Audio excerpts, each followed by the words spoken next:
ஏதோ ஒரு பெரிய பிரச்சனை வந்துருச்சு. நான் எப்படி இதுல மீண்டு வரப்போறேன்னு தெரியல. என்ன பண்ண போறேன்னு தெரியலன்னு அப்படி தகச்சு நிப்போம்ல. அப்படி ஒரு காலகட்டம் எல்லாருடைய வாழ்க்கையிலயும் வரும். திடீர்னு வேலை போயிடுச்சு. திடீர்னு ஒரு பிரச்சனை வந்துருச்சு. திடீர்னு ஹாஸ்பிட்டல்ல அட்மிட் ஆயிட்டோம். என்ன பண்றதுன்னு தெரியல. இந்த மாதிரி ஒரு பிரச்சனை நம்மள அப்படியே இறுக்கிட்டு இருக்கும்போது, கடவுளே என்ன பண்ண போறேன்னு தெரியலையே நம்ம தகச்சு நிப்போம்ல. அந்த மாதிரி ஒரு காலகட்டத்துல, இந்த கால பைரவருக்கு உரிய தேவார பதிகத்த நீங்க சொல்லுங்க.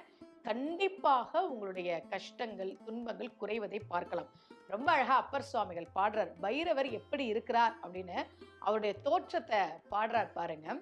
விரித்த பல் கதிர் கொள் சூலம் வெடி படு தமர்கம் கை தரித்ததோர் கோல கால வைரவனாகி வேழம் உரித்து உமை அஞ்ச கண்டு ஒன் திருமேனி வாய்விழ சிரித்தருள் செய்தார் சேரை சென்னரி செல்வனாரே. இந்த